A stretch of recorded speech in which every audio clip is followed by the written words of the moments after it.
so I'm going to be That's sipping on water and muting myself to cough every 30 seconds. that's perfect. But we're locked in. We're loaded. A very very eventful weekend. A lot of shenanigans. A lot of events. He is back. He's better. 80% better from what according to my sources. But that is a okay. We're locked and loaded into another Lorcana After Dark. Whoa. There's a lot happened. The huge event, PPG Denver, went rock and rolling. It was rocking and rolling on all street. Well, it was only on Twitch, I think, but they were rocking But and rolling. They had a good time over there. And first of all, shout out to the casters, kind of rocking the whole day. fantastic cast, by the way. Like the stream was incredibly watchable. Yes, the whole time it was engaging, and I think it was a fun time, and the ability to kind of get the show going and moving alongside all the shenanigans that was happening in the behind the scenes kind of situation, especially like shout out to RPH by the way. Rest in peace, RPH. 2 days in a row. Rest in peace, judge situations. Rest in Oof, peace, TOing situations. It oof, was from hearing from boots on the ground. It was definitely a rough time yeah. to be a player in that event. But not for us who were all watching the cast and the stream. We were all just chilling. Yeah, the casters rocked it, and the events a little shaky in the start. They had to go to I believe after round two in one of the days they went to topdeck.ggg. I believe day one was top deck GG, and then day two they just gave up and went paper. Yeah, old school. We said deny technology, just go back in time like we used to, and it worked. But from that, the biggest takeaway from that experience is Milwaukee might be cooked. might be might be Omega cooked because if I We remember, got we got we got Bologna first. but yeah, that is true. The Europeans are gonna experience the full wrath of what RPH might go because the Denver was what like 300 people, I believe, which is I think it was 400. It capped if I recall correctly. 400 people, which is still not where the number is supposed to be according to what the situation is. So going to that, I mean, we for the players' sake, we gotta be hopeful, we, but there's a lot of red flags from it. There's just a What lot. objectively, like having all of these events run on RPH before all these big official events, this is a good thing. Like Absolutely. yeah, like it's incredibly funny that we can clown on our RPH going down and stuff like that, but it's very good data points for Ravensburger and RPH to use to make RPH workable and playable for those big events. Will they take that knowledge? I don't know. They ran a stress test of 1,900 people and it went Confident. fantastic. Confidence is Very key. confident.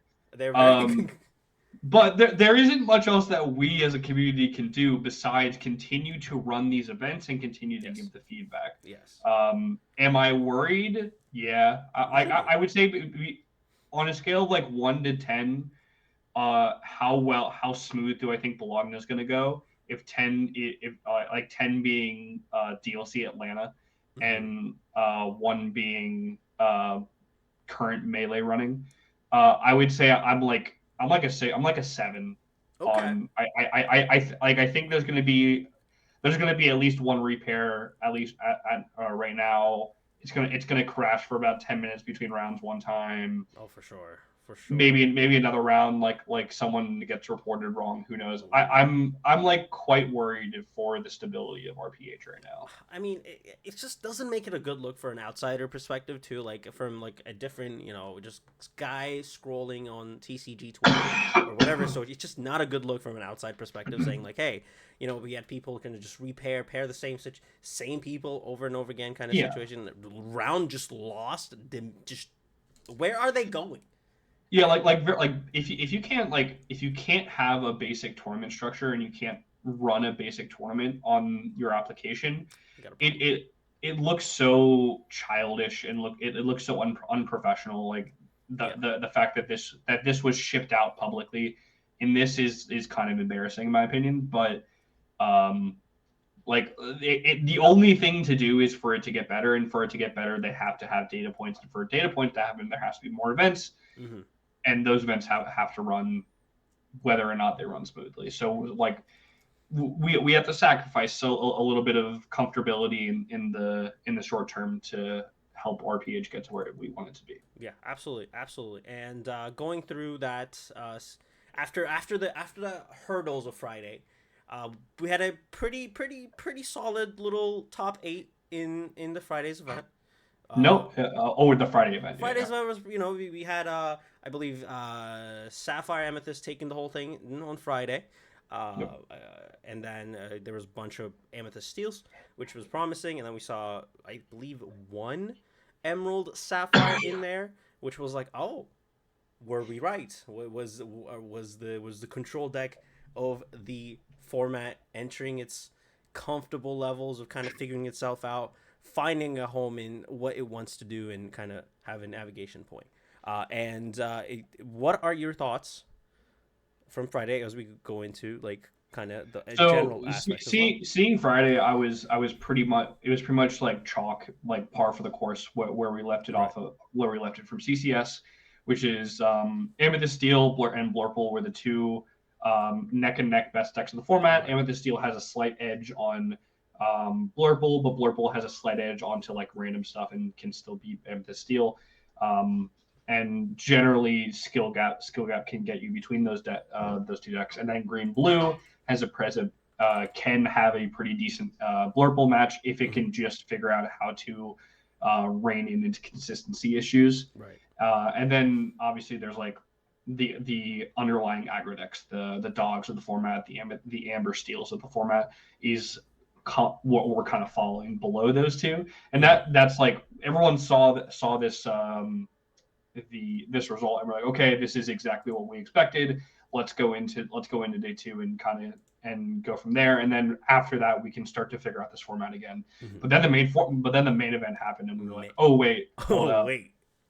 Aggro's still really good. Aggro is still rocking and rolling as Maelstrom's very own Sky absolutely cooked and took the whole event down. And then we saw a disappearance of complete out of the top 8 of Amethyst Steel, which is kind of crazy. Did not expect that happen. It completely didn't make it to top 8, but I believe there are some in top 16, if I remember correctly, on top of my head, which is great, but didn't make the big numbers.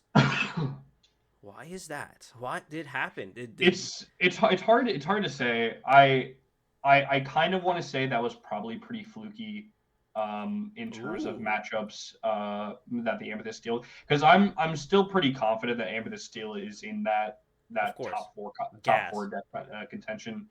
But it is something to take note of that as soon as Diego isn't the one that is playing those decks, that deck just doesn't see any results. So maybe it's a player difference deck. Maybe if you are a pretty a casual player looking to pick up a competitive deck for set championships, maybe Amethyst Steel isn't the deck for you. Like, because originally I expected that Blurple and Green Blue were going to be the two meta decks that were a lot more in depth and not casual player friendly, and then Amethyst Steel and Amber Steel were a lot more casual player friendly. I guess Amethyst Steel on a lesser skilled player is probably a little bit worse than those other 3 decks. I mean, yeah, you definitely in the sense of like before the rotation, Amethyst Steel was kind of that, in the sense of like it just had a lot of tools. You can kind of do a lot of things a little bit more simpler. It had a lot of answers to things with Zeus. Shout out to Zeus. Rest in peace. Shout out to Zeus. Oh my God, forever missed. It just had a lot more easy outs to things that was sticky, and now it kind of doesn't have that as much. You have to do a lot of board understanding of where your advantages can come from, and moving around damages with bells, stuff like that. Just a lot of interaction that requires a lot of analysis, rather than just like, oh, silly little songs, go crazy and let me draw a card as well. It's not there anymore. Dealing 5 damage till anything is not there anymore. So without those tools, you have to do a lot of like just kind of understanding where you're positioned in almost every turn, without just kind of turning off brain and just getting rid of easy little bodies. So I think it's a little bit more skill expressive than it was not too long ago, and I think Yeah. it showed in this event. And um, but at the same time, I think the aggro, a lot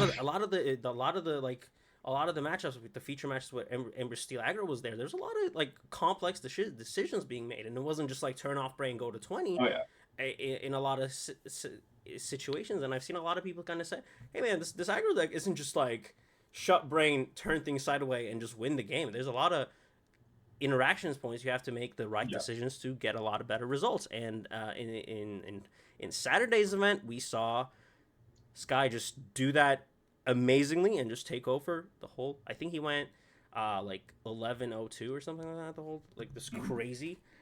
Yeah, I think even if you like looking at Sky's deck list versus like aggro lists of like last set, mm-hmm. there's a lot. There like you can instantly see that there are like less powerful cards. There are more Yeah. cards that require specific positions where they're really good.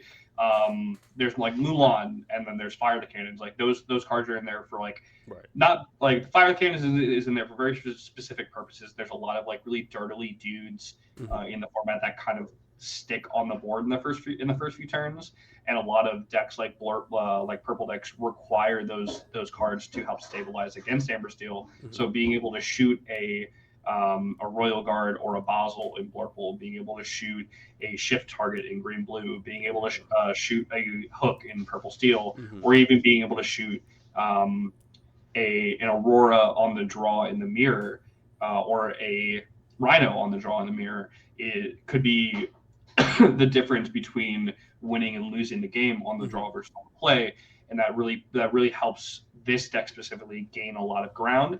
And then Mulan, because we're playing a pretty low curve with a decent amount of unankables, we're able to clear out those extra docks that we don't need. We're able to cycle through towards our good the cards that we really want, and we're able to really react to how the board state's going. I think it's a really cool deck. Mm-hmm. My at CCS, my teammate Mitch, who got top 8, was running a fairly similar deck, but instead of the Rhino shifts, we were running a more bodyguard heavy list. Mm-hmm. So it was pretty similar, but like the Fire the Cannon specifically were working really well for Mitch, and I'm really happy to see Sky do well with it too. Definitely. The Sven edition, stuff like that, just nice stuff, man. That just Sven is so good too. Sven is so good. And then I mean, second place we have I'm trying to get the lists out so we can actually look at them on the screen as well. But the second place, Doug Elliott's list had like interesting cards like Mr. Arrow. Mr. Arrow, the 1/2 lore with resist 1, just a little bit more. I'm gonna try to win it a little bit faster than everything else. Just kind of absolutely. Did that deck play Lilo? That deck did not play Lilo. It played 2 of Bodyguard Princes though, which is really really nice. I think the list over just like, how do I just like get a very silly win percentage against like anything that tries to slow me down. Yeah, the Mr. Error and the bodyguards are definitely more towards that. Hey, I'm going to put everything on the board, turn sideways, and tell you to answer it. While the Sky's list is a lot more reactive and able to answer those types of boards. Yeah, definitely. I think I got it. Hold on, can I transition? I mean, we can see that with like the Troubadours and the Svens. The Svens being able to like have something punch a thing and then restand and sing strength. Yeah. In testing that's happened like every single game for me. Yeah, I think it's just I mean both decks incredible. Like we were talking about before that this is like the next thing is DLC Bologna, and then it is the set champ season. So this is like one of those decks I feel like you can just kind of bring it and have a good time. I think I think that's hold on. Okay, we're back on. Yeah, there's definitely a base level of like how well someone can do with this, and then like that base level is like topping us at championships. Yeah, absolutely, and you can go either route. I'm personally a big fan of going to these type of set champs and just like trying to aggro out everything and just be done quick. So it just depends on what you want to do, really. And again, it's one of those things. I feel like if you're trying to figure out what you want to do, and I mean, set champs is just one of those things you kind of show up, have a good time, but if you're trying to take it seriously, just in that middle ground of like I'm trying to go to the next level, that's gonna be one of those things. And then we saw the blurple, we saw the blurples everywhere. Well, did we learn anything other than we kind of knew, or So one thing that's interesting is that like Blurple in between CCS in between SSG and now, it really has started to metamorphosize and metagame itself, Mhm. where like the second stars that are coming in, and it's like, okay, so this is how we're winning the mirror. right? But then it got to a point where everyone has adapted to the mirror so much where it just went back to on the play on the draw, Mhm. and the real decision point came on the 4-drop turn. Like if the on the play players playing their normal curve of potentially Basel ramp into Genie slash Dumbo into Elsa, Mhm. how do we as the on the draw player fix that? Right. And that's where people are starting to play Elephant. That's where people are starting to bring back Iago, because there was a Mhm. point where Iago was being dropped a little bit, and from there, now we have those options. Then we can work more towards the late game and see what we want to do. And that's where people are starting to look at dig a little deeper as well, Ooh, instead yeah. of second star the right, because it's easier to keep 8 on board than it is to keep 10 on board. Mhm. That's where people are looking to bring back the whale, because it's Yeah. just another big dude. That's where people are playing more copies of Elsa, people playing less copies of one drops, and kind of shirking the aggro matchup a little bit. Like you, and that's where some people are even going back to playing the 5/5 Scrooges, which is another Mhm. really crazy thing on the draw to play on turn 3 to stop that Elsa curve. So like you're really seeing those blurber lists like play with that little sliding arrow of Yeah. how Where do much you do want we to want to go? how much do we want to tech for the mirror, and how much of like aggro do we want to sacrifice? And it's been interesting to see that, and I think at least after this event, I think we might see we're definitely going to see people go like play more aggro, and we're Mhm. going to see a little bit less blurple, but people are still going to be playing blurple. The issue is like a lot of people really dislike the blurple mirror match, so Yeah. as soon as there's another option, a chunk of those blurple players are going to drop blurple and play that other thing. Mhm. So I would expect from here on out, at least until post DLC Bologna, the blurple like representation is probably maxed at like between CCS and here. Interesting. So And it you think that people are just gonna be like, yeah, I'm kind of done with this, and then just move on for a bit? Is So that? I think people are gonna be like, okay, so this deck is essentially figured out. Mm. I'm going to tech for this specific meta, so I'm going to tech for aggro. And those people on the very end are gonna be like, I don't like the the blurple mirror matches, especially when we're teching for aggro. So I'm gonna drop this for aggro. I'm gonna drop this for green blue, and Right. I'm gonna play those. I don't think that I don't think there's any reason for any new people to get into Blurple now. Uh huh. So I don't expect that representation to increase from where we saw it over CCS and PPG, where I think Blurple was probably the most represented deck, Mhm. like by Mhm. far. Both is, and it probably hit its max representation. Yeah, and less else's too. I was just kind of browsing through the blurples in the top 8 and just. Robin Mhm. Hood is another thing that people are starting to play with around. Mhm. I will say this though. Drawing 5 is so disrespectful to your opponent. It's just like you just look at your opponent and just gently draw 5. So disrespectful. Have you ever drawn 5 in the mirror and then used a Royal Guard to kill a Hades? It's so disrespectful. It's just not okay. But yeah, it's such a win more card in outside of the mirror too. Like if you get to play that card, yeah, it's just There were crazy. definitely games at CCS where I lost because I had two second star in my hand and I couldn't Right. do it. Of course. I mean, they just kind of stick together too. But and then yeah, I mean, I think you're right though. Like Blurple's kind of whatever you want to do, whatever you think the field is, move around it Like and find I ways. still think Blurple should probably be perceived as the best deck, and it still probably should hold that representation between like 20 to 25%. But I think Amber Steel is going to come up and potentially even match that. Hmm. And I think like in this time between now and Bologna, I think it's going to like swap. Like we're gonna see a few tournaments where Amber Steel is Sure. more represented than Blurple. I mean, and it's kind of hyped too, right? Like it just won the thing. It's fast. It's exciting on the outside looking. Yeah, I agree. I definitely agree. But then we had everyone's like, I mean, we talked about it too. It's a triangle meta where we're gonna have that time. But Emerald Sapphire said, I'm adding another corner to that shape, buddy. It's a square meta. Welcome Sure. to Emerald Sapphire. We had the incredible Joseph Quigley talk about it as we kind of entered into the set a couple of about a month ago now, and it's here. It kind of slowly figured itself out. I mean, we've seen this in most metas too. Kind of aggro, kind of like everything else, but control decks kind of become the shiny new toy in the early stages, and then a couple people in the kitchen just say, "Hey, we're just gonna ruin a couple of days now." But wait, it's gonna take a bit because there's a lot of decision points. We're gonna take our time, figure it out, and they did, and they showed up to top 8. There's 2 of them, unlike Amethyst Steel, and they are here to stay. I think the deck is too much brain power for my liking, but it is so incredibly strong when it's going. Yeah. So just like how most control decks adapt, this deck took time Mm-hmm. and data to really refine because Yeah. there's so many tools available to you in a control pile like this.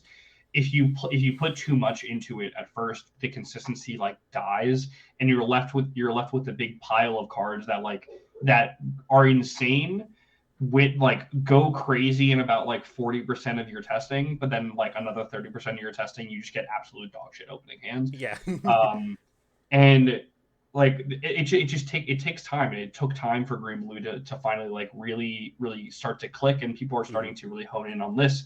I think people are really starting to figure out that like the core of the ramp into the double shift line of either Baymax or Basel line Right. plus Clarabelle is the way to go with top end of Heads Held High plus Under the Sea, maybe a bend with the 7-drop Basels. I think a really big thing that this list isn't showing, I don't think, that has really revitalized the deck, in my opinion, is Pleakley. I think Oh Pleakley yes. has done a ton There we go. in making this deck really playable, because I think there was a lot of time where mid-range decks and aggro decks would just rush this thing down while you're playing a bunch of 1-2s Mm-hmm. and T-pos and all of that while you're trying to ramp. So being able to just drop a 3/4 while they're doing all that, it threatens the Nala, it threatens all of the stuff in Amethyst Steel. Yeah. Um, while you go up to your big shift targets, while you're setting up sing lines for Under the Sea and Head Held High, that like really helps stabilize. I really like that card, Mm-hmm. and Mm-hmm. I think it makes it very playable. It's control it's one of those things that like there's never going to be a correct 60. Yeah. There's never going to be a correct 60 plus. It might play more than 60. Like any Mm-hmm. any any blue deck that's able to play 11 ramp cards and develop your brain slash visions of the future, like you can play more than 60 cards and be fine. Like Mm-hmm. the ratio for the opening hand of finding a ramp is not affected that much, especially when Yeah. you add those Pleakleys in. So this deck is the one that I think a lot of high level competent players are going to be cooking the Mm-hmm. most. Just because there's so much to do and there's so much to adapt. Yeah. But this is the deck that's gonna change the most. Mm-hmm. Absolutely. That's gonna like look the most different between results. Um, It's still and figuring itself out too. I think it's not like like it's definitely it's a cornerstone of this meta. Like, and if this deck can ever beat both Blurple and Amber Steel yeah. and shore up Amethyst Steel the matchup, I think this deck really shines. Mm-hmm. Mm-hmm. Absolutely. I mean, just seeing Ember Steel just kind of go underneath it because of the moment these big bodies, the five start coming in, you kind of just start losing the game on the spot. Yeah. And the moment they can figure out even Like fast, if you're able to resolve a single Under the Sea and then drop a John Silver, it's over. like you are essentially forced to chain a Doc into a Pete and Yeah. then hope you're at 17 plus lore. and if you're not, it's game over. Mhm. And it's the addition of like the 7 cost the undercover detective, Yeah, such a that killer. Basel puts in The so much Basil's work. so good. Yeah, the And triple is some people are playing that and Hades, so you're essentially playing like 7 plus hmm 7 drops that just like that's like single target removal. Like you're playing 7 the Hades. Like high it's end great of this deck is so incredible, and it's just all these cards are such nightmares for most matchups, and for yeah, sure. it's very very fascinating. And I mean, yeah, it's here. I think now anyone that's gonna compete has to respect it, and if you don't, you're gonna get got. And For yeah, sure. it's just If your deck hasn't been testing against green blue, you now need to test against green yeah, blue. because it's a lot of people are gonna bring it, and it's gonna do a lot of damage. So yeah, I'm just so glad John Silver is important again. I love that card. I I love that miss card that so much. boy. He's here and he's annoying and he's gonna be played. It's really lovely. It's I know a lot of people aren't the biggest fan of this. Like, oh, we got power. You know, our power levels are down, but I'm quite enjoying how everything is. You know, some cars that we haven't seen in a bit come back. It's overall not terrible. I feel like there's too much dooming about the wrong stuff, and I I think the think meta's fine. The yeah, meta's I think it's fine. fine. I think it's fine. I think we learned that it was fine, and the results over this weekend alone kind of showed, hey, there's variety. I get okay. Listen, if you're like, hey man, we're not getting to play Ruby anymore, that's fine. Listen, it's okay. Not Dude, everything's can I take a minute and like not look at Maui Shark? Like please, yeah. It's please. I think I'm happy that we're not really like rubied out of our minds. I mean, rotation one, it was everywhere. You did not have a format without just Ruby kind of being very important, very For middle of everything. yeah, but like pre rotation, for like 4 straight sets, it was Ruby Sapphire, Mm-hmm. Emerald Steel, Amber Steel songs, With Ruby steals X. tier zero. Ah. Emerald Steel is dead. Mm-hmm. Ruby Sapphire is dead. Yeah. Amber Steel songs is dead. Yes. We have Amber Steel aggro, but whatever. That's That's fine. fine. Yeah. Um, but we have newer decks like Blurple being similar to how it was is whatever. But Mm-hmm. like we have new cards from the new set being played. We have cards from old sets that didn't see play seeing play. Yeah. We have cards from set one that got reprinted seeing play. Like John Silver never saw play. Now it's seeing play. So good. The card's crazy. Yeah. There's the way that we do like basic math has changed. Mm-hmm. The good stats that were really good back in the day, like 3 threes, like they're okay now, but they're not as like crazy as like 3 threes were back in the day. Yeah. Like now, like we have like 3 fours, like Pretty good. consistent 3 fours. Like Yeah. those are really And with good. So. effects too, like it's neat. It's good. Yeah, it's just I don't know. I feel like there's just a lot of like dooming before a lot of these events, and yes, for a lot of percentage is still kind of it's 4 or 5 decks, and that's fine. Like that's okay. We're happy with it. I think more is good, but this is fine. I think we're in a good spot. Tier zero Ruby Steel is crazy, dude. That's crazy. Yeah, bro. We're just saying Can't things. wait. We're yeah, just prove it. TLC Milwaukee, baby. I'm ready. I'm cooking Ruby Emerald. We're all doing crazy things in the side. It's okay. We're having a blast. Dude, am I even gonna play in that competitive side event, Infinity event at Milwaukee? I don't think I want to. I just don't really want to. Do you want to go through that type of? Because I've only played a little bit of Infinity, and it just wasn't a good time. There's too many little silly things going on. I just yeah. I'm not excited right now. I feel Right. like the toys it got is a little too strong for my I liking. I'm waiting for a potential ban list, and then after that ban list, then I can They like feel have better to, about right? They trying. have to like look into because we just looked into the schedule. I think I have it right here. Actually, can I do this? Well, we can see it. We can see it. This is great. So like we're going to Bologna Mhm. 2 weeks from now. It's normal stuff. Milwaukee a month from now, which everyone's excited for. And then we got Richmond in January, and then after January, from after January 11th, we are gonna skip all the way to June 5th and 7th to see what the Infinity format's gonna look like. And by then, I believe we're getting 2 sets as well. So there's gonna be a lot of new cards in that sense, and yeah. So I hope they figure out a way to kind of just ban stuff or figure out a way to not just have too much of a crazy stuff happening in the Infinity format that I feel like it's a little bit of not a little bit it's an unknown essentially. Yeah, I'm very interested to see if that's something they do, and if not, are we just gonna see what we saw? I mean, in Infinity tournaments, and it didn't look too great. Just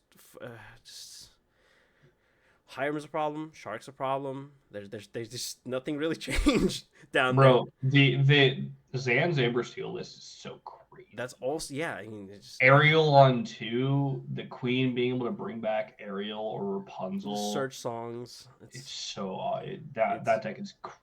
It's gonna be an interesting and if they don't have any if they just let everything loose and there's 2 sets we're gonna get doesn't really do much. That DLCs are good. Those DLCs in theory it always seems so promising, but I think the really good cards that it does have are mostly uninkable, which makes it awkward, and the lack of a really good draw engine is rough. Are we talking about Ruby Steel? Yeah. Oh man. Ruby is just a bad color right now. It's like really bad. I also suffers from no rush inkable cards, which is like goofy. But that's not cool. No, I recently just looked at it because I was trying to find any rush cards that just are inkable. And are you serious? Does Ruby have no rush cards that are inkable? Not in core constructed right now. There's 8 to 10 cards that are rush on Ruby right now, and they're all uninkable. The only you have Queen of Hearts. The only one is Queen of Hearts. That's not just rush on board immediately. You need songs to play, and if you don't, Beagle Boys, whenever it's quests, it gives rush. Yeah. That's great, but I want just off the rip, nothing happens, just rush, and we don't got that right now. We don't have. There's no. You have the Mushu that gives another character rush when you play it. See, again, you're just saying things that are really upsetting to hear. I just want things that I play and swing. That's all I want to do. I just want to play a card and be like, "Hey, buddy." Well, you can play a card and swing card after you play the Mushu. But that sucks. That sucks. You don't like 6 cost 4/6 do nothing. Wait until next turn. I don't. My cards are gonna be deleted off the board into a meta where 2 of the 4 decks are ramping before you do. Yeah, so by the time you're playing a 6 cost, they're playing their Hades already. It's miserable. It's awful. Right now. Okay, here's the thing. During my free time, I'm trying to make the 2/6 Queen of Hearts work. Okay, that's my mission for this set. It's 2/6. The card that just says put a damage counter on everything that's played, and the green red one. The shift 3. Yeah. You play Car Soldiers turn 1, 2 Queen of Hearts, and then shift it and have a good time. That's been the deck is $12. So it's just throw it in the air, see what happens, and boy, Ruby is a rough time. You can't even play that. You can't even play that. The Amethyst action that moves cards and draws cards. It doesn't. It's so bad. Everything is just bad, and yeah. So we'll see how that goes. Just Ruby's just having this identity crisis. I feel like it doesn't know what it wants to be, and maybe it will figure itself out one day. But until then, I think it's sent into obscurity. No, what's up, man? What's up? What's my favorite Bleen user out here? Howdy. Are you a Baja Blast, Bleen, or Glue guy? None of the 3. I hate all 3 of those. If I had to choose one, it's Baja Blast. Okay. So you just go with blue green or green blue, whatever you wanna. Yeah, usually. Okay. Yeah. Bugga. But not None of the above, but I use Baja. Okay, fair. I as someone just doesn't really have a. I feel like Bleen sounds Oh, like the way ugh, it ugh, feels playing against it, if that ugh. makes sense. Like you're just, I go with the best income, but that's also true, and it's so slow. Yeah, it's just one of those things, man. It's just one of those things, and I don't know. If Emerald Sapphire wasn't figured out and didn't do so well, then we would only be playing with 3 colors. Well, no, 4 colors in the format. So that would have been a fun time. Purple, Purple, blue, blue, steel, amber. steel. You're right. Yeah. And then like people would have like, well, you can't even play 2 out of the 6 colors, man. It sucks, man.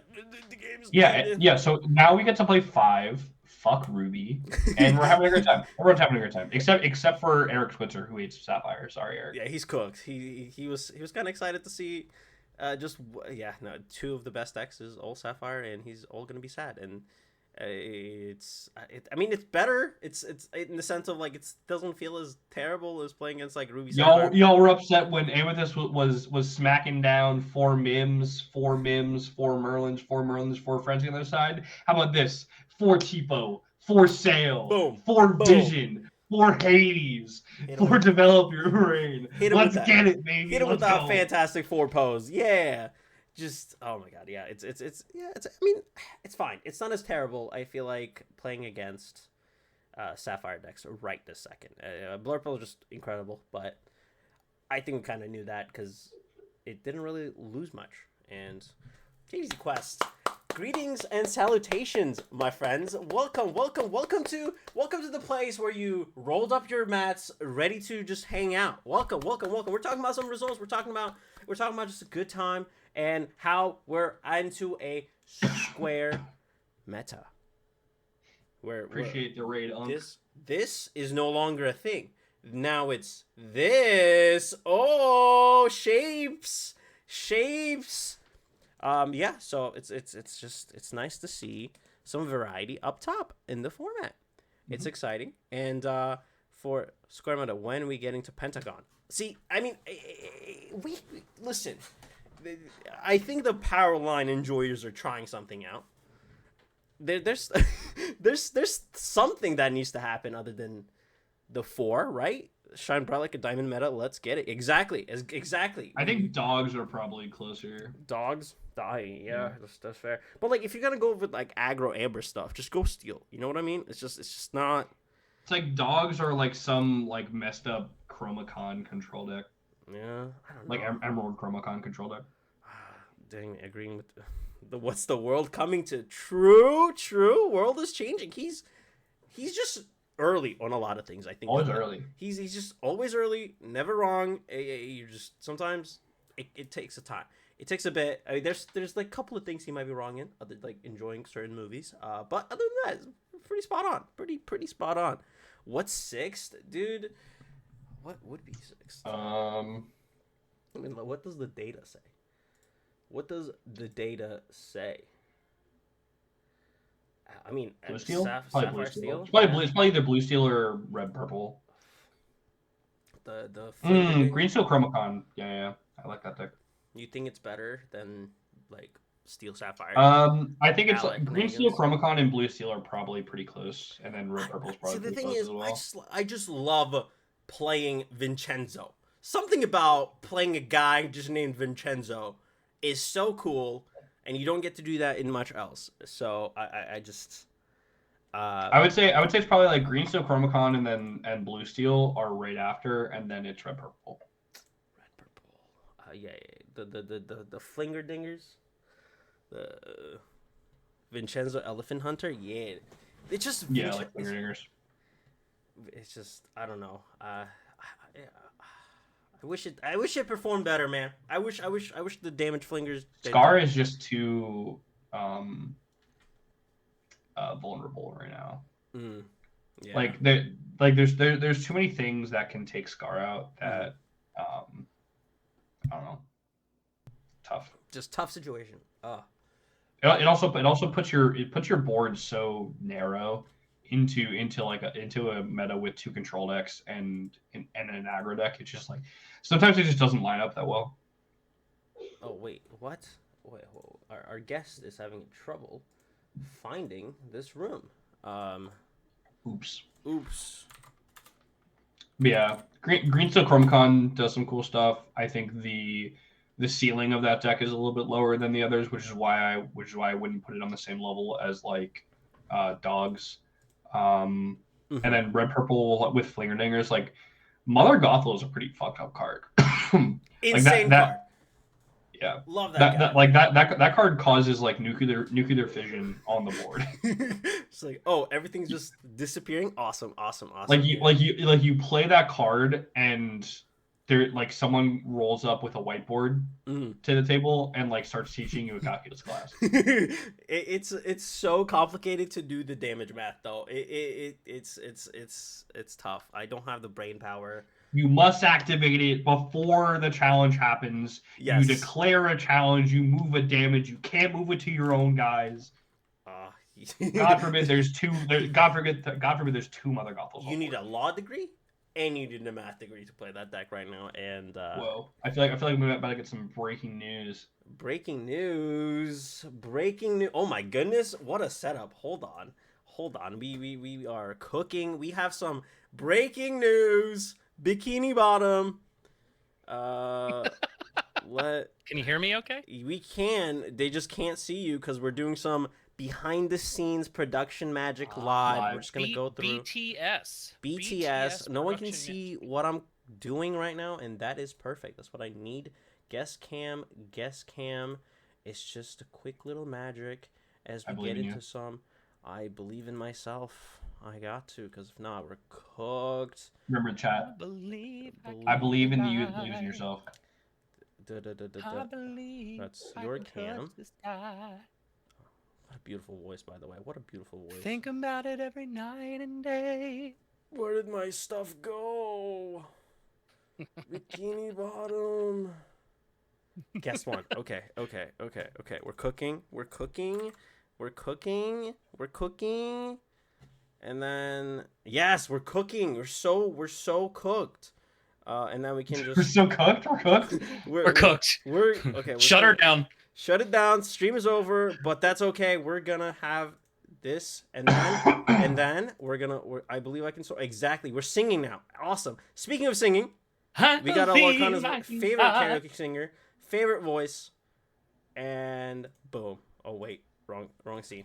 Let's go! No! Let's go! We did it! No! We're here! We're not cooked anymore. Let's go. Oh, we have a news. We made it. Breaking news. We got some news to break by Lorcana's very own Mr. Brando. Well, first of all, welcome back, dude. It's been a bit. Thanks for having me, man. It's been a long bit. Feels good. It's nice to be back, right. So he hit me up, I think like a couple of days ago. He's like, I have this idea, dude. And then I said, bet. Because, like, where else can you get a little silly? Where else can you do that? So we got some breaking news. We got some information stuff. So we're going to get him to break down what's going on in the news. The news.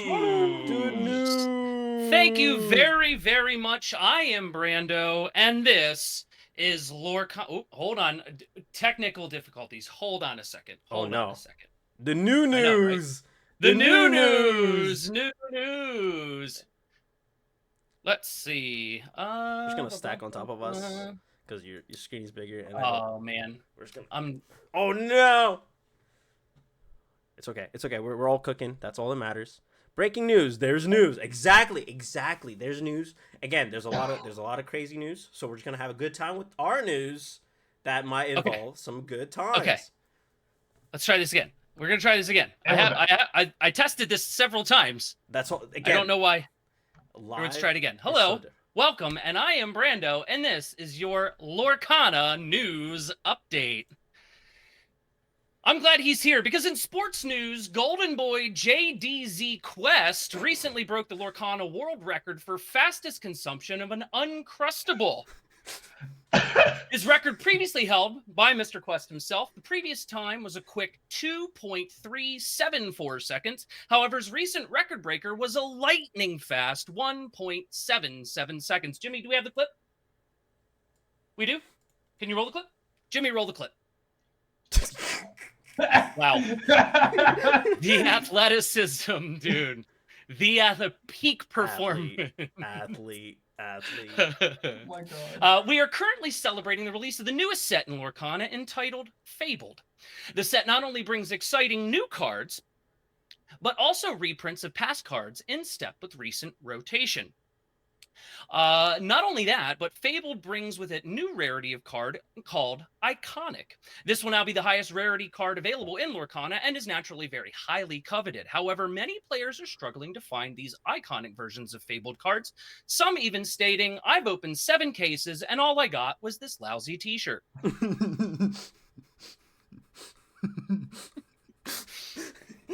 But now, that shirt's actually on sale on eBay for $8,000.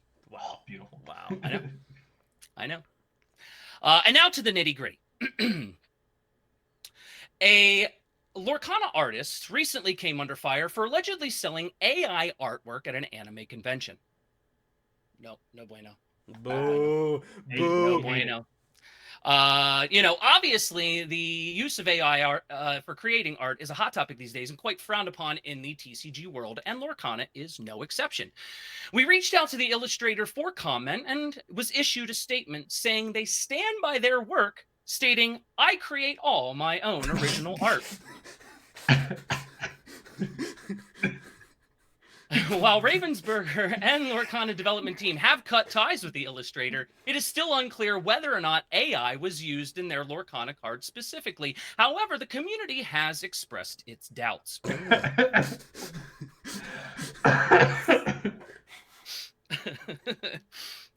I can't tell. I don't know.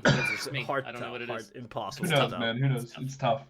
Could be anyone. This past weekend, the competitive community enjoyed the Pro Play Summit, held by Pro Play Games in Mile High, Denver, Colorado. Players from all over the country turned out to compete for not only a large cash prize, but also an invite to the Lorcana North American Continental Championships. Players were also clamoring to try the new Lorcana Play Hub, Ravensburger's own proprietary tournament tracking system. However, that excitement turned to despair early on as the system bugged and all of round 2 scores were deleted, forcing the players to repeat the second round of play. Players were shocked, especially after concerns that the system's capabilities were brought to the developers of the Lorcana Play Hub by community members. But however, those concerns were met by the developers with, and I quote, there is no war in Ba Sing Se. There is no DLC issues. There's no war. Never I don't an know what issue, you're talking man. about. No, we're not too concerned. It's not a problem. We are Yeah, it's going totally to move fine. on. It's totally fine. Really fine. Confidence. One of the first players to report the outage was Lorcana's own Luke Wonderland, who stated that it was especially frustrating for him to have to play round 2 due to the fact that his hair had already made it into the top 16 for the day. I love that. I'm a big fan. Big fan. Big fan. I think everyone is. But that wasn't the only controversy to rip through the PPG Denver tournament. Later in the day, word had spread that a player had been disqualified during one of the final rounds of play for cheating. Terrible stuff. Terrible stuff. Judges on the scene explained that the player had several sleeves that were marked in such a way that distinguished them from the rest of the cards in the deck. When the offending player was pressed for comment, they were quoted in saying, "What? They just came that way." This is a good card. That's good. Shout out to my 9-year-old. Amazing. Amazing. In light of that disqualification, the Lorcana team has issued the player a 1-year ban from competitive play, and the player has subsequently parted ways with the organization in a move touted by the community as, of course, based. I've been Brando, and this has been your Lorcana news update. That's incredible. That beautiful. Incredible. Incredible. Oh, I love Saturday Night Live. This was incredible. I don't know how they missed this in deck check. I don't know. I don't know. It's hard to tell, honestly. They caught it in the second deck check. The second one, the first one was... The second deck check. We've already had second deck check. Well, what about What about this one? deck check? It's hard to tell. I mean, they did a great job at hiding. the sign mark stuff is Yeah, just, we glossed over that whole thing a little bit. That was a that sure was a situation, wasn't it? it was It such was something for sure. as a lover of like chaos and like a little bit issues and little sticky situations. That one was very sticky. It was just a. But the funniest thing I think I want to discuss is potential stream of said live trial. I think one of the greatest parodies of itself that I've ever heard in my life. Just a live trial with Twitch Kangaroo Court is like kick.tv levels of holy shit. That would have been epic. In absolutely insane. Like what an idea to just publicly execute someone like that. You know, we don't wheel the guillotine out quite enough into the town square. And I felt like that's kind of where we were going. You know what I mean? It was going there. Like I don't know what would have happened on that stream. None of it would have been productive, and all of it would have been hilarious. Yeah. Dude, if I could find we would have talked about evergreen content. That would go in the annals of Lorcana history. Yeah. Yes. I would have loved to see a full like old school judge outfit with the wig, all the shenanigans. just go full. Just get a gavel. The whole thing. I have like a headcanon that Braden was gonna come on stream with like a Sherlock Holmes hat and a monocle. They use like a. He answers every. I'm never gonna ask him. He's gonna tell me no, but I think that would have been the funniest thing in the world. Been so good if he pulled out with that. Indubitably, I concur. Basil outfit too, just be like detective time. Would have been great. But sticky situation. But shout out to TFM to kind of doing the right, I think, adult thing and just being like, hey, maybe not the best idea to say a live stream is gonna happen of this that we're probably gonna monetize. And just say, hey, we're parting ways with the player that might have won a golden Mickey for us, and kind of was maybe the most decorated player in their team. I think he was. So big move on that sense as well, because like it's just the accolades are a big part of like how teams move and stuff like that. So that is a big deal. So I appreciate them for kind of doing. I mean, there's no right way of doing this. Thank you for the follow. But again, as someone that kind of like loves the behind the scenes, just a human interaction, like all the more behind the scenes of the game itself. It's just a very interesting situation to kind of dive into and handle. So I appreciate them kind of going in the most wrong way first, and just like, hey, actually, we're just gonna do the thing that was gonna be simple and try to move on. Because again, being a big image, especially like I mean, it's not really a behind the scenes information. PPG was hosted by two of their players and two of their members, so it was a big deal having their own players kind of go through it. It was a situation that was and like sticky. it is a really interesting situation, specifically because it's a CCQ as well. So it is a semi-sponsored event by Ravensburger, and like you do have to follow Ravensburger's rules and policies at that point. Yeah. And if you, I don't know if any of you have like deep dove the CR recently, but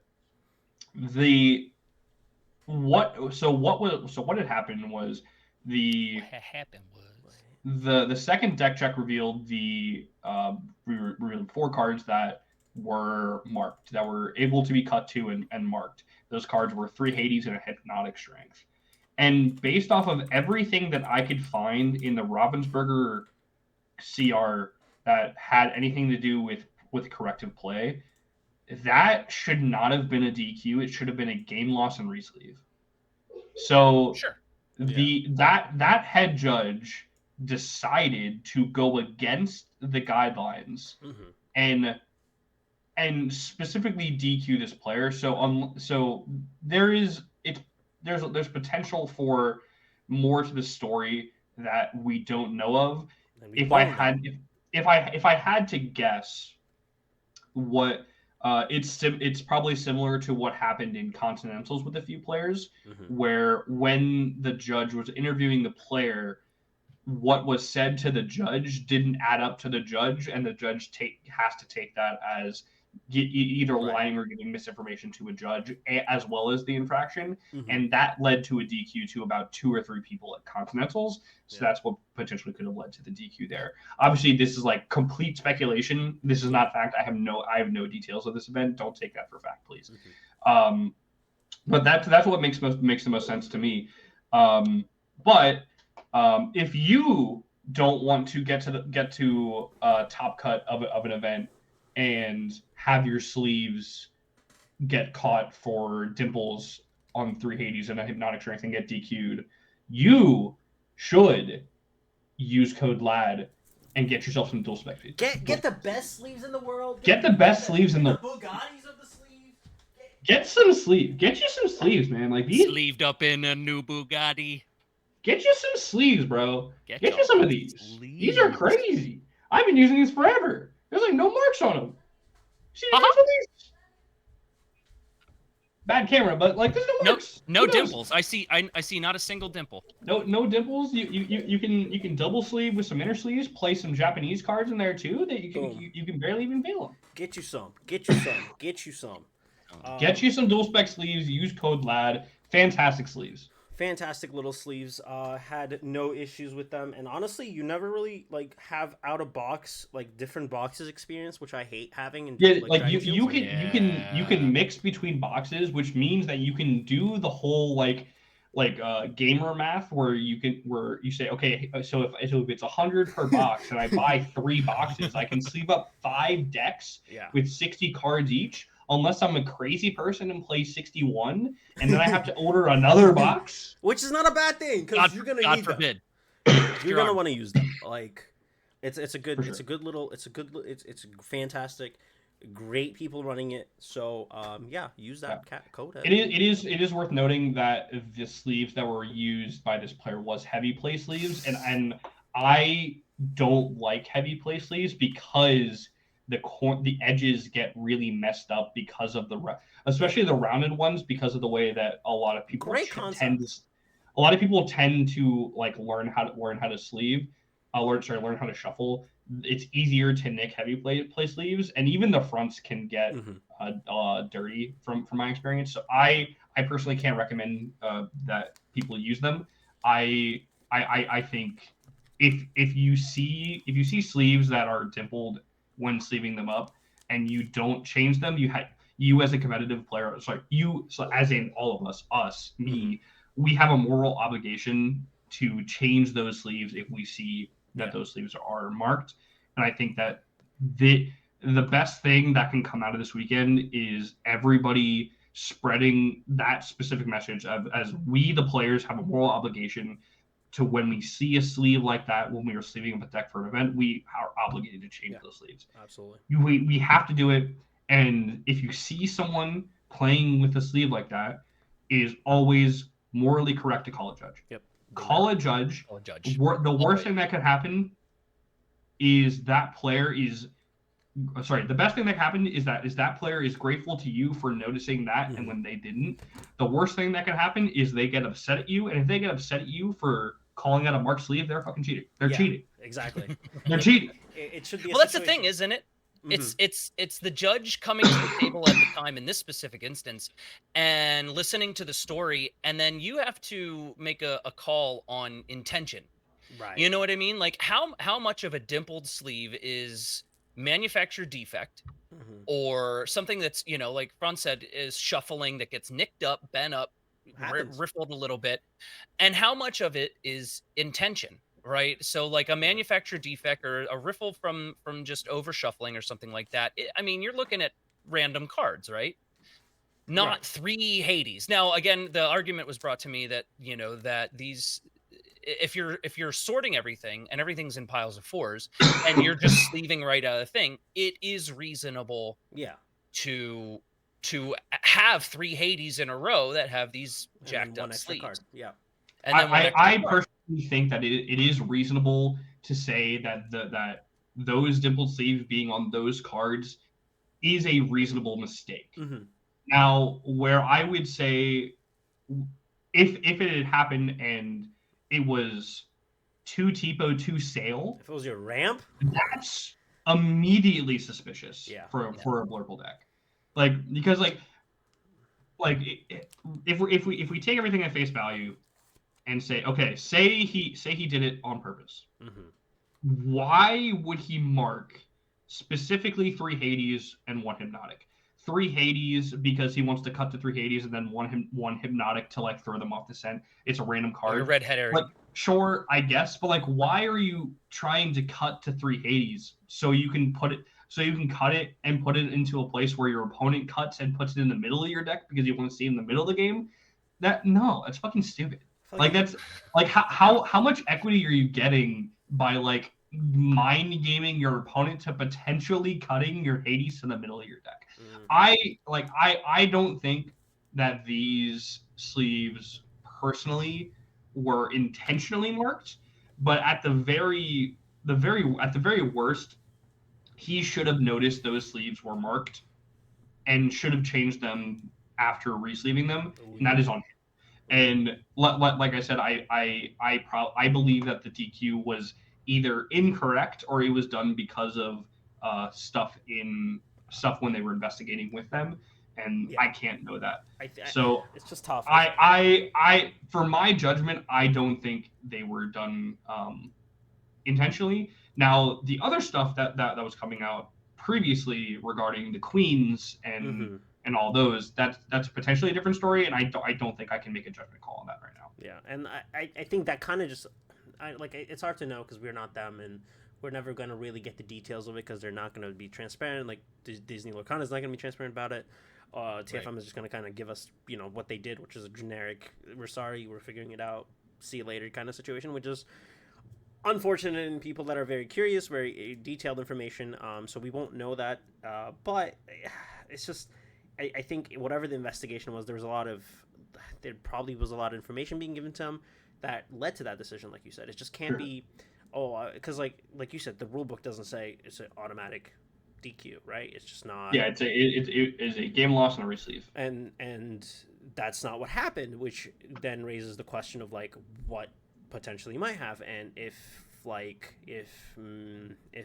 player was not giving enough information in the sense of like there's a lot of stress situation angle because now you're being investigated, you're being kind of interviewed in the sense of like what did you do, and you're not going to be like, yeah, I cheated. It's just not. That's not how any of that. And again, it is still on the table that the judge just made an incorrect call.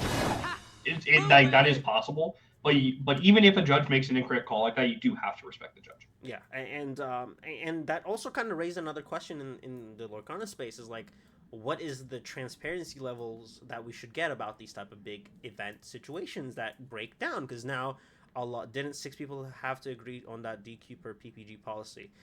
And no, I have no clue. And I mean, again, these things. All I know is that the head judge was the one that made the call. I don't know if other people had to agree to it, and he was allowed to stay in the event hall and compete in the sealed event later. So to me, that might mean that the TO didn't agree with the disqualification, or at least in some way didn't fully agree with it, because the TO didn't just like escort them out of the venue. Right. There's a lot of really, really strange things that we won't get info on.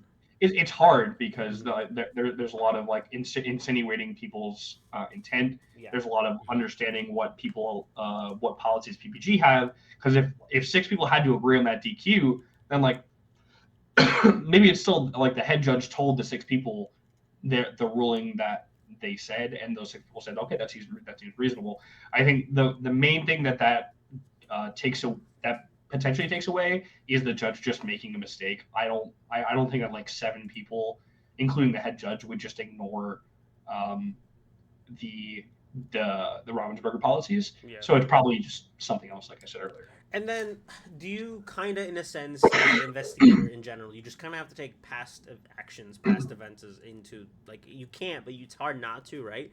Because if maybe where do you draw the line? Where do you draw? Like, if let's say the Queen incident in DLC finals kind of was like another popping point in people's minds, it's just kind of hard to be like, okay, that happened there, this is happening here. How do we not kind of put that 1 and 1 together and kind of make a in route decision that way as well, because you have past history, and that potentially could harm the storyline that they are trying to investigate through as well. Also, thank you Enchanted Kim for that amazing little follow. Also, congrats on that Enchanted Elsa on a birthday Yes, bowl. What a nice last pack of magic. She has magical luck when it comes to She pack is luck. enchanted, So after all. if you name yourself Enchanted and you're packing Enchanteds like that, you get to keep it You forever. got to. And so happy birthday. And I feel like a faker and just not for following. That's okay. That's okay. Listen. It's all good. There's no fake fanness. We all appreciate any follow is a follow. Doesn't matter when. So thank you for Social that. media is already difficult enough to There's so deal much. with. Yeah. I have no It's interest in cesspool. shaming people for forgetting to follow people. Yeah, it's fine. There's so many people that I don't know. I don't follow on Twitter because I try to keep the number 420. That's just it's just funny. Where my following is always going to be that number. I don't care. I had to cut some very sad, very favorite pages so I can follow some friends. It was very sad. But yeah, it's just part of it. But thank you for sticking along, having good conversation regarding stuff that kind of makes and breaks these little games we play. And the other thing is transparency, something that we should expect or we should get in situations like this. I know some companies do, some companies don't, and it's a hard area to kind of go into. I believe Magic the Gathering kind of expresses what happened a little bit better than there's like Yu-Gi-Oh had a list at some point of like banned players and the reasonings on them with how long their bans were, stuff like that. So I don't think publicly there should be just an explicitly a list of banned people and what they did. No. On some level, I think there should be a list for tournament organizations and judges internal. that they like an internal something that like this person has this penalty assigned to them at an official event. This person got disqualified for X at this specific event. I think like that can only help tournaments run smoothly. That can only help judges do their job better. However, once you do that, that information is still given to people that have the opportunity to just put it out in the public anyway. That's true. And I think it is not a good idea to publicly announce every single person that has been disqualified from every single event ever, because I think that leads to a lot of witch hunting that can that can lead to a lot of liability on Ravensburger for defamation lawsuits in the future. Ooh. And I think that's something that a lot of companies just do not want to do, even if it does feel like a good thing to shame cheaters, because fuck cheaters, we all hate them. Yeah. It's correct.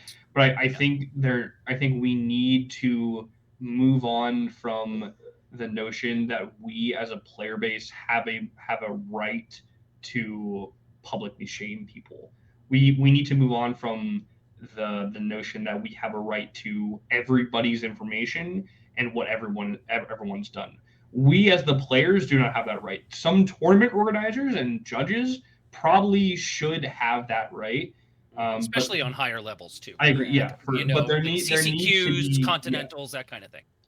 There just needs to be some level of protection from people, from the public. And that's been generally my thought on it. I do like having blurbs like when Ravensburger put out the thing like, we are aware of X event that happened at DLC Australia, and we are doing our own investigation.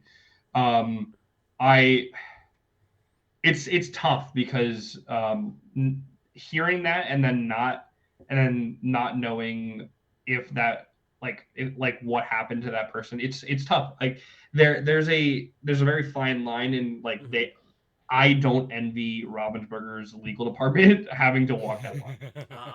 It's a very thin little line that I get to walk. It's tough, but I don't need all the details. I feel like I wanted more details this time around.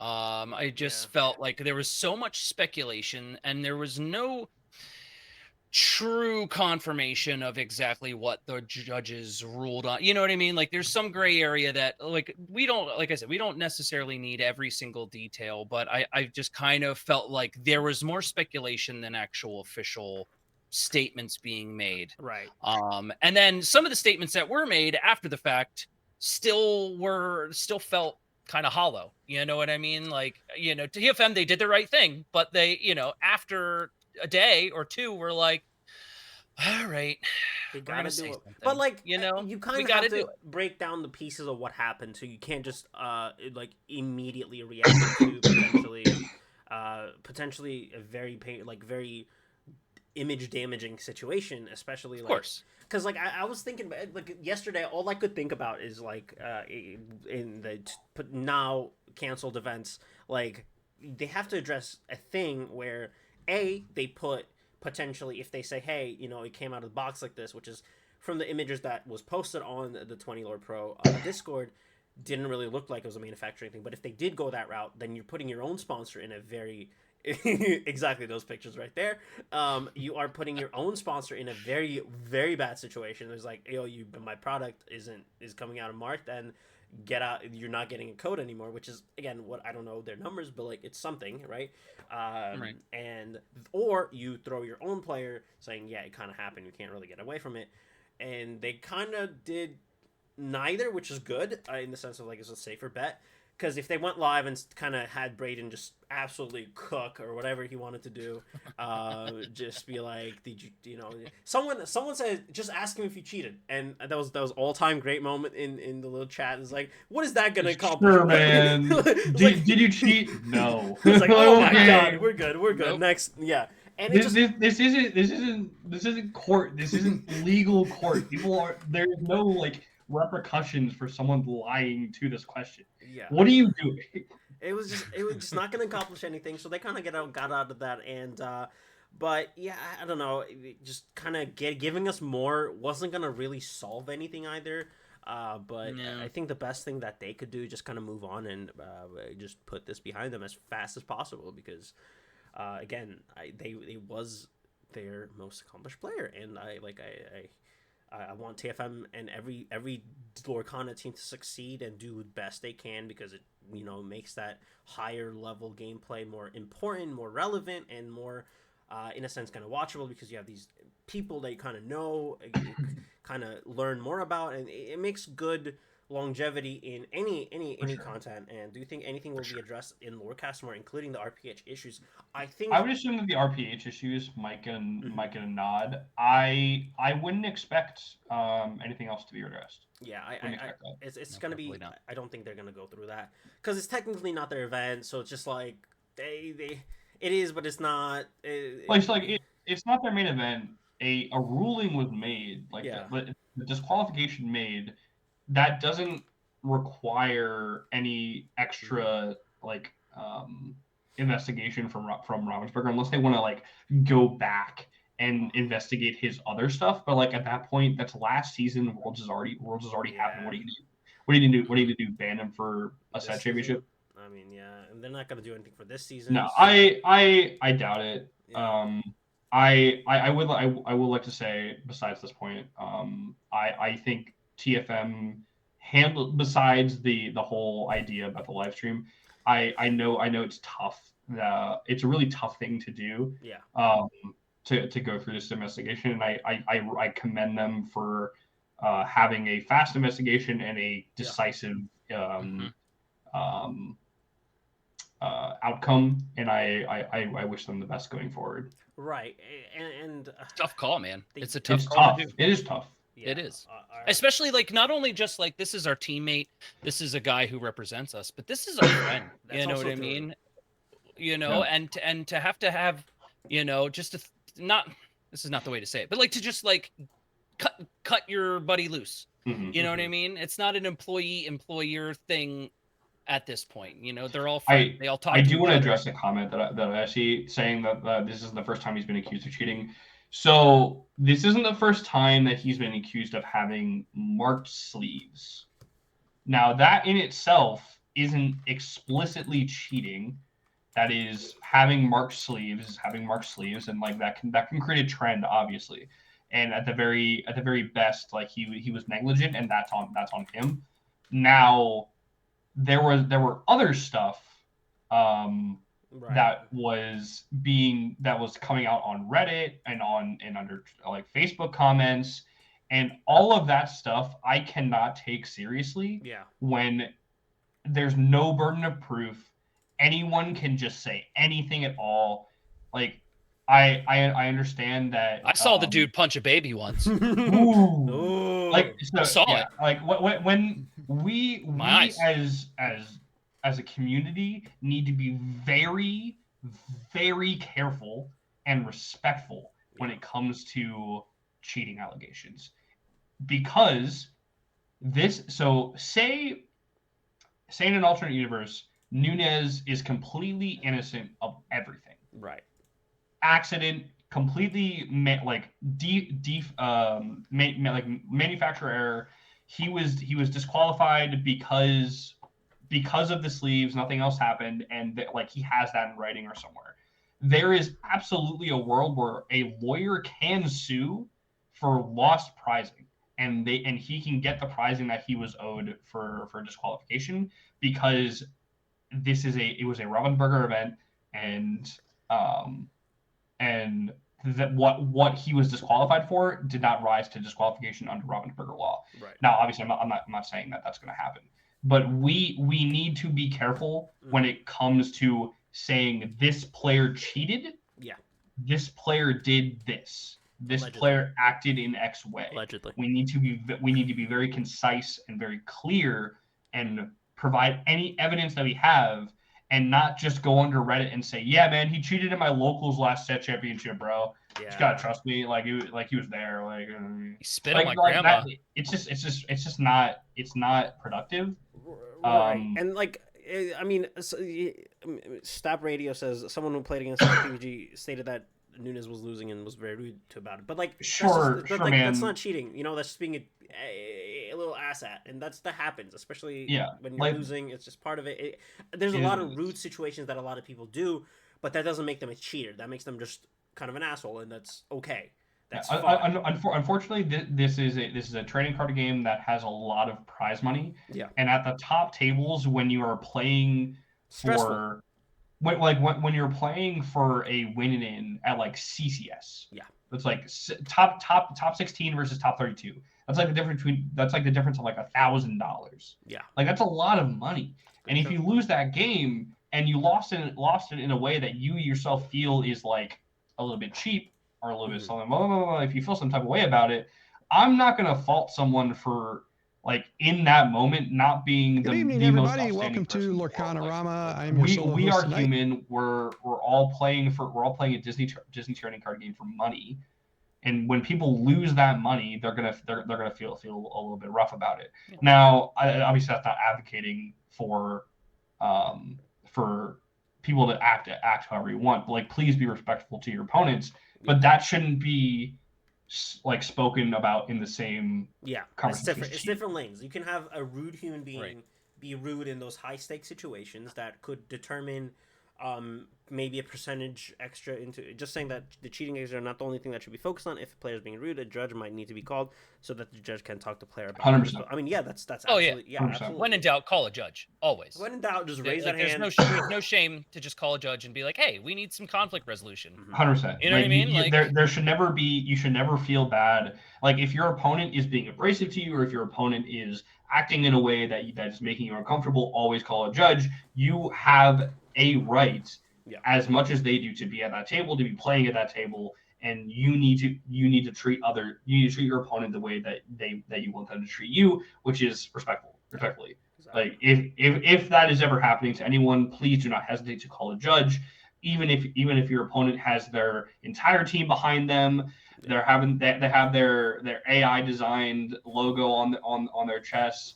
They're intimidating you. They've maybe done some stuff in that game that is a little shady. Like, call judge, just do. Just like, don't worry about it. Always. I don't care if they're glaring at you. If they're gonna tweet about you later, you need to call a judge, because that sets the precedent. If you do not call a judge in that situation, then you are allowing 5 other people to get the exact same treatment from this person who may not be as brave as you are. You need to. We just need to do it. We need to start doing it. Also, call a judge if you see an AI generated logo on their team jersey, please, just for fashion crimes. True. Just fashion crimes and creativity crimes and whatever. Crimes against Versace. Crimes against fashion is real, and if you're just rocking a little silly guy that's AI generated on your jersey, maybe not. No, that's also a different thing. But yeah, that's just a different lane. But yeah, just call the judge anytime. But if the person's rude, it's not cheating. He's just a rude human being, and we can deal with that in a different way. But like adding that into the cheater accusation, like I mean, it happened with Mr. Broom guy as well, where we just kind of we kind of added that as well.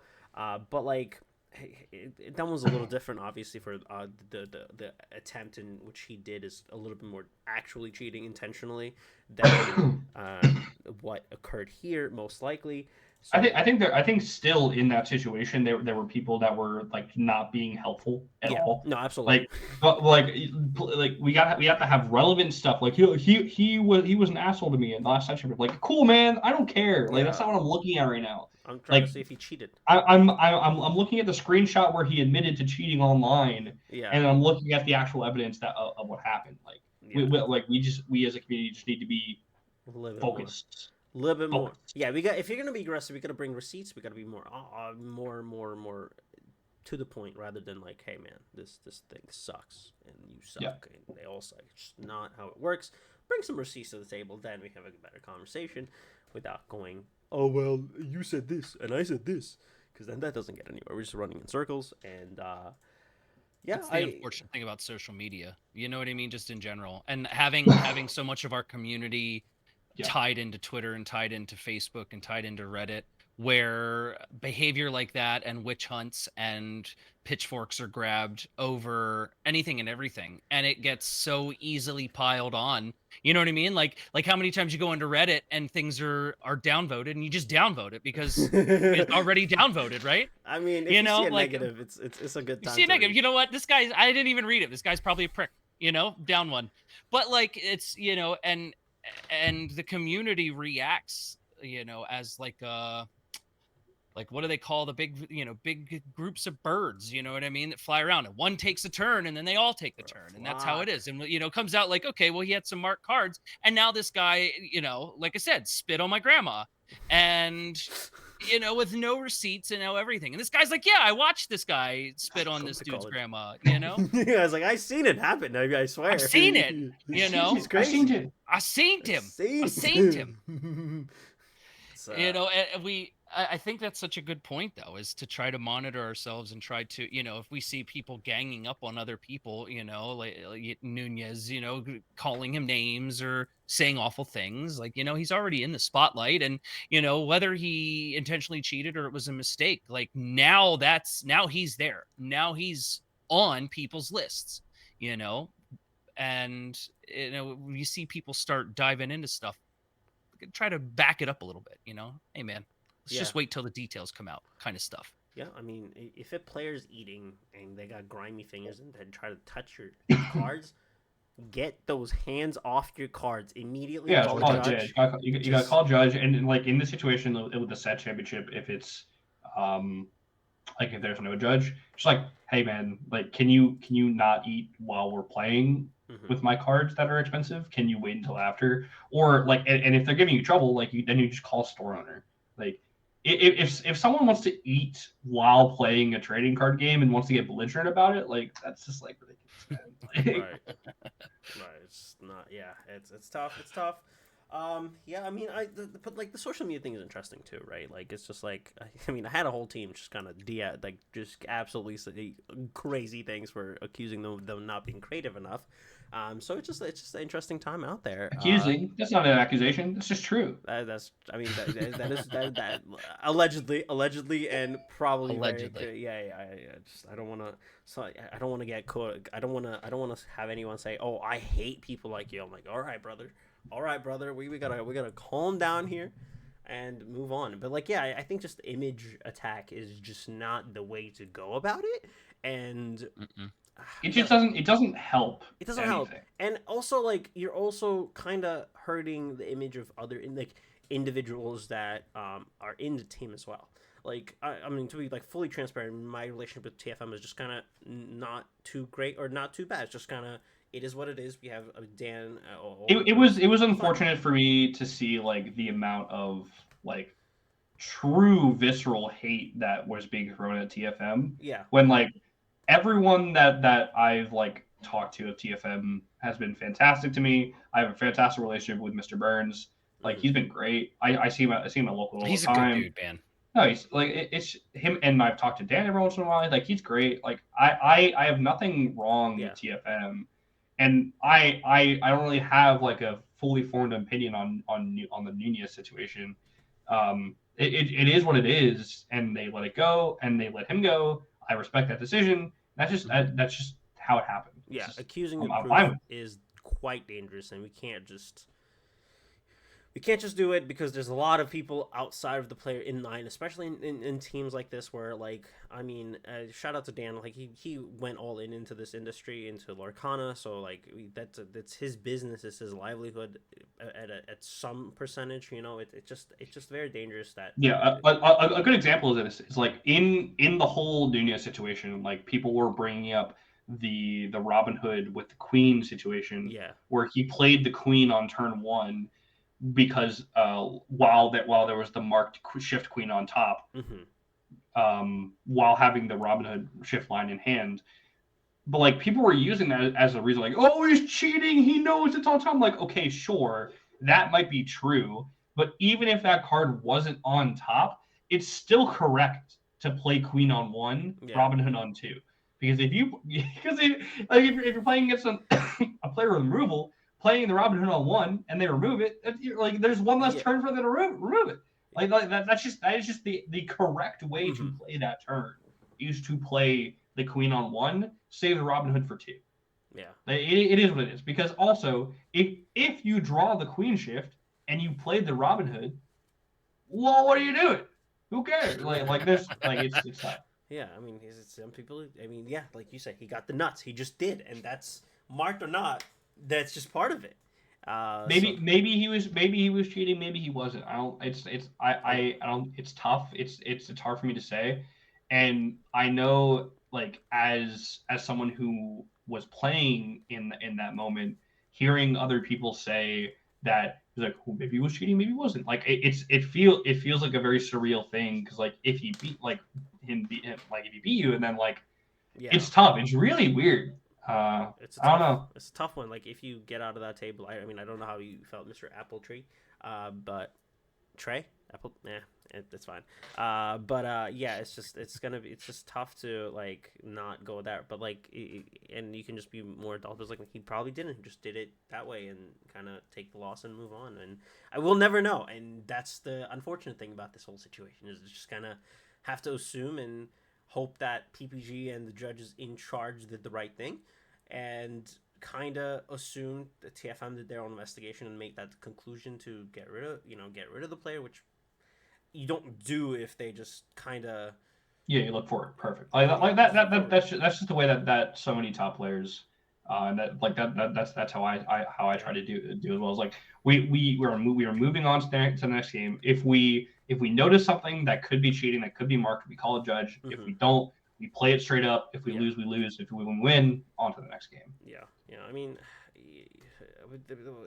at the same time, there's like, on the other end, I can just be like, there's a lot of nerves involved and stuff like that. But at that high end level, it's gonna be a part of it. So it's also the part of the skill that comes with being at that level of like earning those golden Mickeys and stuff like that. So it's just a whole different beast of its own.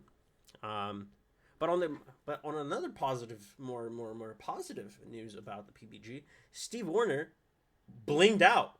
I don't know if y'all saw. Insane. He passed the back check before going to wide re-sleeve if you passed. But like, what if?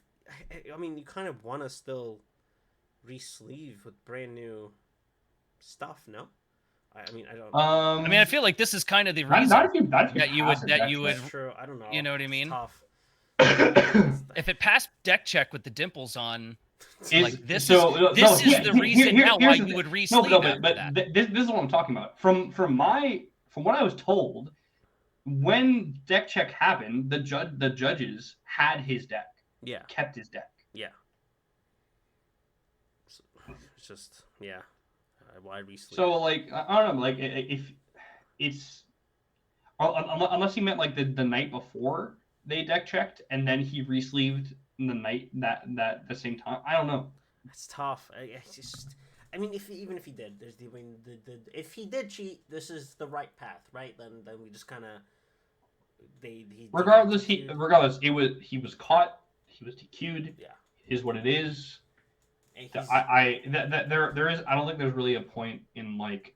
He's gonna make it to Habibi's cheater list tier D. Apparently, after speaking with Habibi, he said the cheaters are gonna get S ranked if they're not caught. Because if you cheated and got caught, not good at cheating. So That's gonna be a hilarious tier list then. it's It's like, oh yeah, S tier. I think he said he's gonna jokingly put himself. But yeah, it's that it's gonna be a good time. It's so irresponsible if he actually just like accuses people of cheating. It's like, wow, S tier, Ed. Whoa. And it's gonna be people like Enchanted Kim. You know what I mean? Yeah. S tier. Jay-Z. S tier, JDZ. He hypnotizes players through his charm and beats them through it.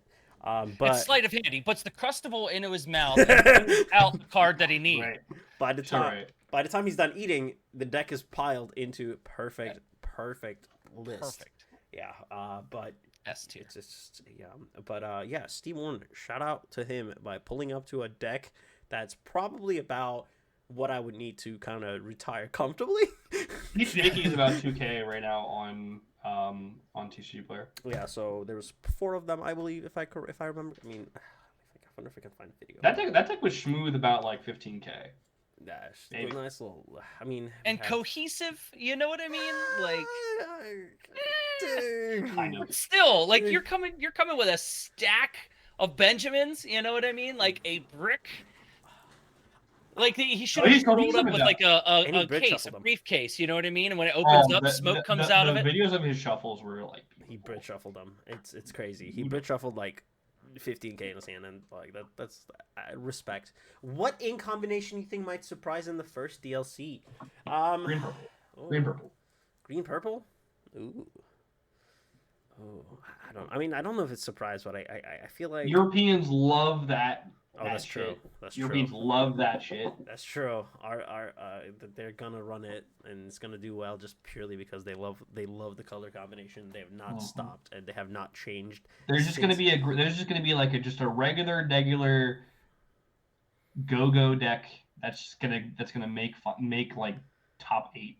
Oh, that'd be nice. That'd be nice. That'd be cool. I was gonna see Sapphire Steel, Blue Steel might just do well. So just shock the world. Might be doing well. There's a few people that I see post on Twitter. I'm just a Vincenzo believer. I think dealing 3 damage with a body that's super big is kind of nice because Sapphire Steel will always be like coped on. I mean, good or not? Yeah, the community is. Is it good? Kind of. It's probably fine. It's fine. It's fine. It just doesn't really do anything crazy. Sapphire Steel feels like how Sapphire Steel always feels. It's a worse ramp deck than the best ramp deck, and it's a worse steel deck than the best steel deck. Yeah. It just always feels like that. Yeah, but the good pilots are crazy with it, so it's just gonna. I just believe in it. I think, or I mean, I don't know if you count like. Yeah, I don't see like Flinger Dingers doing too well. I just don't.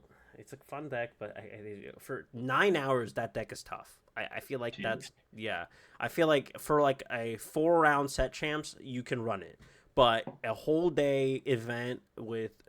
You were the Pyros dude. Oh, that was so sick. What a sick deck. I remember that. That was so sick.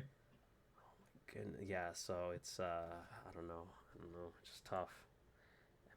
I'm still rooting for Maybe a steal. Christmas. Dude, Still rooting for listen. Green. I don't know that it has any legs. It doesn't. But I love it. It has. I love it. Every deck I've ever built has been a lot of fun to play. They're miserable. Does it have legs? No, maybe not. But power I always stuff had a is good time. interesting. We get to really high roll. But What are you high rolling in red green? nothing. Just No, like the be king, baby. The high roll with power line is seeing Dino getting shark on like turn 4. That's the high roll. That's not that bad. And then you still lose because you don't do anything else. Right.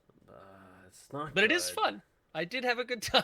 Yeah. It's tough. No, it doesn't have it. Ruby's in a rough place. Ruby's It is. a really rough place. Like nothing Ruby is. I mean, I was watching while getting this stuff ready. A little bit of JDZ play. Ruby Sapphire Powerline stuff.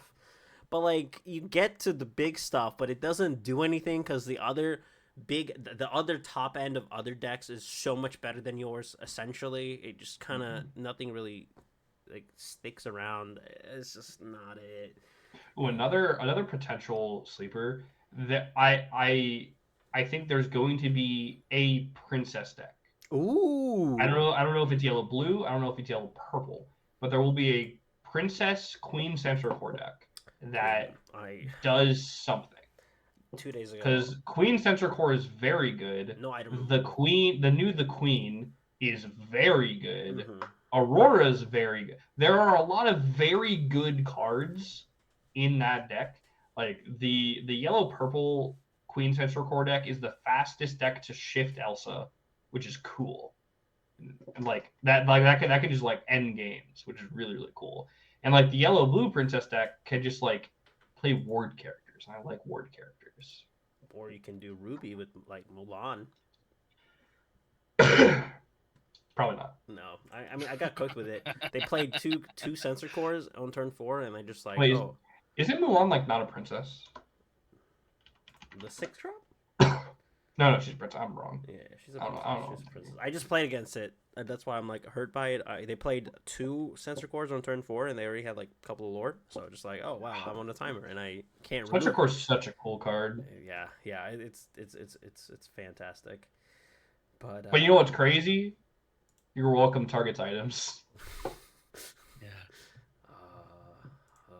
Womp. We got item removal. Goodbye. But like, not everyone has that. Yeah, cornerstone of the meta. It's coming. Emerald's showing up. They're just, I don't know. I'm excited. Clarabelle is still very. Yeah, if they can do as well as they did with the design of the new card to the next set, then we're gonna be cooking. Princess meta is potentially on the way. The cards they got is crazy. They have stuff. They got stuff. They just gotta finalize it a little bit more. The uprising of Tiana's just so good in this. Boys, I gotta cut out. I love you both. Bye, Bruno. Thank you, everybody. Thank you for having me on. Yeah, of course. I appreciate you guys so much. Well, maybe you want to do it again sometime. I don't know. I would love to. You have, if anytime you're like, I have this idea, you're like, Mr. Krabs, I have an idea. Just hit me up. We'll run it back anytime. Your open is always open. Awesome. Well, good night, guys. Good night, everybody. Bye, Brenda. Bye. All right, back to us. That was fun. That was fun little news. He hit me up like 2 days ago. He was like, I got this thing. I don't know where I'm gonna do it. I think it would work here, and I was like, bet. So I mean, he was sick. We were definitely looking for something to take up a chunk of time, and it worked out. And it was quite funny. The sleeves with the writing. Ooh, great stuff. I wish I was that funny. Before this, I had an idea to do. I went to Spirit Halloween today, and I was trying to find a gavel and a judge wig, and I could not. And I was gonna do like they don't have judge wigs. I don't know why. Spirit Halloween, what's up with that, dude? What's up? Spirit Halloween fell off. L ratio, all that stuff. They just don't have the stuff they used to. I feel like. And it's a problem. It's a problem because I wanted to do costume with a full judge and just show up and see what we can judge based on accusations and stuff like that. But true, we didn't get any of that. Unfortunately. All right, Breezy. As I am still sick, we should probably have any final remarks. yeah, let's get you to bed and get you feeling better. Do you have anything to say before we get on to the night? No. No, I don't either. Today has been a fantastic little episode. We'll be back next Oh week. wait, I do have something to say. Oh. We're going down this weekend, buddy. Okay. We're playing this week. Oh, we are. Yeah. Breezy and I are playing in fantasy this weekend. You're going It's down. Great. You're going down. I hope A-Chain doesn't do anything. I hope all your My players... God, my literal God, Devon Achan. I hope your new pickups from your new trade doesn't do anything, and you lose. So good luck. Buddy. Making moves in this league. Making moves, dude. Dude, I'm so happy. I got K9 in my team now. I can look at him. That was a sick trade. I'm surprised you like Jacob getting rid of K9 is like tough. Well, he was in my DMs trying to salivate over Rice, so we had to do something. Fair enough. But that's it. We will come back next week. One of us will be much more happier than the other, based on who wins on our weekend. Have a wonderful weekend. We'll see y'all Wednesday. This time we'll probably have another guest. Have a wonderful night.